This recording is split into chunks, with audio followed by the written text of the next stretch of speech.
Salutations mes amis, je suis heureux que vous puissiez vous joindre à moi alors que nous poursuivons notre voyage à la découverte de ce que nous croyons en tant qu'adventistes du 7e jour. Toutes nos croyances sont solidement fondées sur la Bible. Et au cours des 2 prochaines vidéos, nous examinerons ce que les Écritures disent de Dieu le Fils.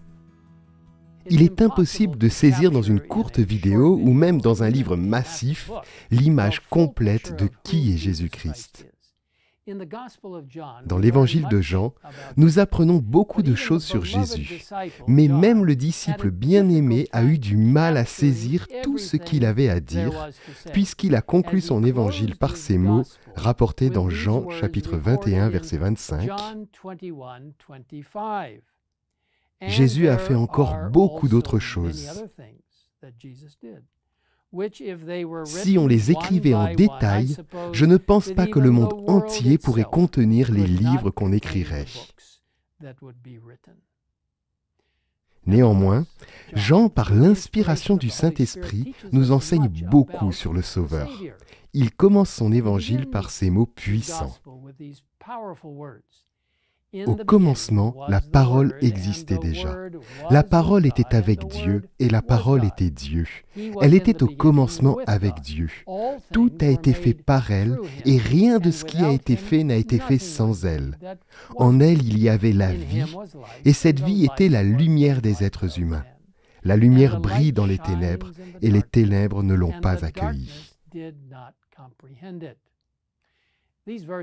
Ces versets nous disent beaucoup sur qui est Jésus. Il est éternel. Il est Dieu et était avec Dieu le Père dès le commencement. Il est le Créateur, il est la lumière, il est la parole de Dieu incarnée, il est la vie elle-même. Comme il nous est dit dans ce fameux livre Jésus-Christ, si vous n'avez pas un exemplaire, je vous encourage à vous en procurer un, soit sur papier, soit en le téléchargeant.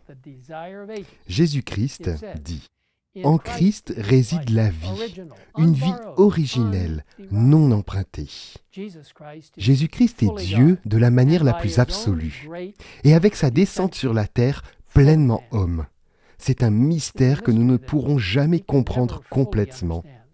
Mais il est le Fils de Dieu et le Fils de l'homme. Voici comment ce concept est expliqué dans la 4e croyance fondamentale des adventistes du 7e jour, intitulée « Le Fils ». Dieu, le Fils éternel, s'est incarné en Jésus-Christ. Par lui, tout a été créé. Par lui, le caractère de Dieu est révélé. Le salut de l'humanité est accompli et le monde est jugé. Éternellement et véritablement Dieu, il est aussi devenu véritablement homme, Jésus le Christ. Il a été conçu du Saint-Esprit et il est né de la Vierge Marie. Il a vécu et a été soumis à la tentation en tant qu'homme, mais il a donné l'exemple parfait de la justice et de l'amour de Dieu. Ces miracles ont attesté sa divinité et l'ont confirmé comme le Messie promis. Il a souffert et il est mort de son plein gré sur la croix pour nos péchés et à notre place. Il est ressuscité des morts et il est monté pour exercer un ministère en notre faveur dans le sanctuaire céleste. Il reviendra en gloire pour apporter la délivrance finale à son peuple et la restauration de toutes choses. Alors que nous allons en apprendre davantage sur le caractère de notre merveilleux Sauveur Jésus-Christ, tout au long de l'éternité, examinons brièvement pendant ces prochaines minutes 3 points principaux concernant Dieu le Fils. Numéro 1, il est éternel. Dans Michée 5, verset 1, le prophète décrit Jésus comme celui dont l'origine remonte loin dans le passé, à l'éternité.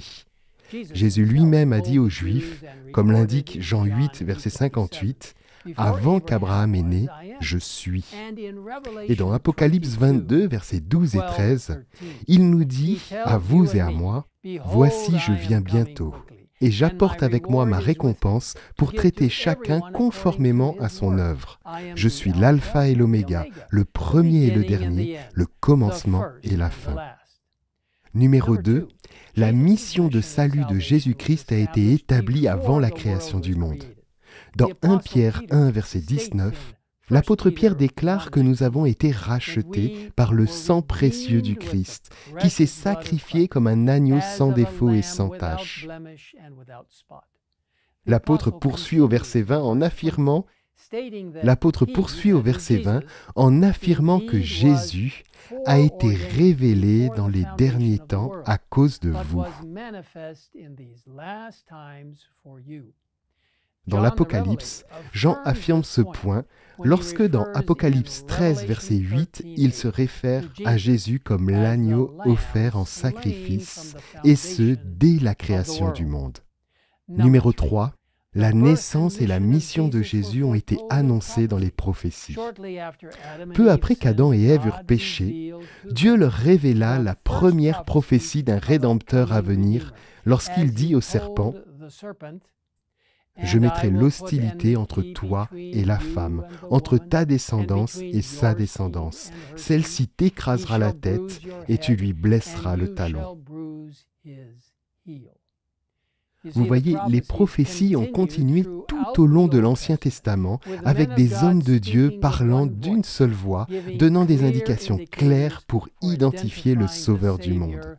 Dieu a promis que le Rédempteur viendrait par la descendance d'Abraham, promettant, comme indiqué dans Genèse 22, verset 18, que toutes les nations de la terre seront bénies en ta descendance. Ésaïe a prophétisé que le Sauveur viendrait sous forme d'un enfant mâle et qu'il serait à la fois humain et divin, comme nous le disons dans Ésaïe 9, verset 5. En effet, un enfant nous est né, un fils nous est donné, et la souveraineté reposera sur son épaule. On l'appellera merveilleux, conseiller, Dieu puissant, Père éternel, Prince de paix. Cet enfant naîtrait à Bethléem, comme le prophétise Michée 5, verset 1. Sa naissance serait miraculeuse, d'origine divine, comme l'indique Ésaïe 7, verset 14. La Vierge sera enceinte, elle mettra au monde un fils et l'appellera Emmanuel. En Matthieu 1, versets 20 et 21, le Nouveau Testament confirme cette prophétie. Nous lisons qu'un ange dit à Joseph: « N'aie pas peur de prendre Marie pour femme, car l'enfant qu'elle porte vient du Saint-Esprit. Elle mettra au monde un fils, et tu lui donneras le nom de Jésus, car c'est lui qui sauvera son peuple de tous ses péchés. » Jésus lui-même, lors du culte de la synagogue de Nazareth, a reçu le livre d'Ésaïe. Ouvrant le rouleau, il a lu le passage que nous trouvons dans Ésaïe 61, versets 1 et 2. « L'Esprit du Seigneur, de l'Éternel est sur moi, parce que l'Éternel m'a consacré par onction pour annoncer de bonnes nouvelles aux pauvres. Il m'a envoyé pour guérir ceux qui ont le cœur brisé, pour proclamer aux déportés la liberté et aux prisonniers la délivrance, pour proclamer une année de grâce de l'Éternel. » En fermant le rouleau, Jésus, comme le rapporte Luc 4, verset 21, a proclamé « Aujourd'hui, cette parole de l'Écriture est accomplie. » Et lorsque nous lisons la vie et le ministère du Christ sur terre, il est clair qu'il a rempli sa mission telle que décrite par les prophètes. Vous savez, mes amis, il y a tellement de choses à dire sur notre Sauveur, Jésus-Christ. Et aujourd'hui, nous n'avons fait qu'effleurer la surface, pour ainsi dire. La prochaine fois, nous examinerons de plus près les prophéties entourant la mort et la résurrection du Christ. En attendant, je vous encourage à étudier davantage par vous-même. Vous trouverez d'excellentes ressources sur le site adventist.org/beliefs. Où vous pourrez lire la croyance fondamentale de Dieu le Fils et rechercher les nombreux textes bibliques qui soutiennent cette croyance. En outre, je vous encourage à lire ou à relire le remarquable livre sur la vie du Christ, Jésus-Christ. Si vous n'avez pas encore d'exemplaire de ce merveilleux livre, il est disponible en version imprimée dans les librairies en ligne ou téléchargeable gratuitement en plusieurs langues sur egwwritings.org. Il est également disponible gratuitement sur l'application EGW Writings App, disponible dans votre App Store. Que le Seigneur vous bénisse profondément alors que vous en apprenez davantage sur Dieu le Fils, notre merveilleux Sauveur Jésus-Christ. Et maintenant, prions ensemble.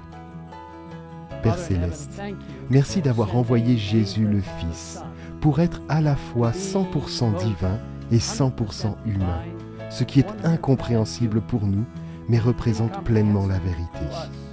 Alors maintenant, nous te demandons de guider chacun d'entre nous, alors que nous nous appuyons sur Jésus, notre frère bien-aimé, notre Rédempteur, notre Sauveur et Roi, notre grand prêtre, celui qui nous guidera chaque jour. Merci de nous entendre dans cette prière. Nous le demandons au nom de ton Fils Jésus-Christ. Amen. Jesus Christ. Amen.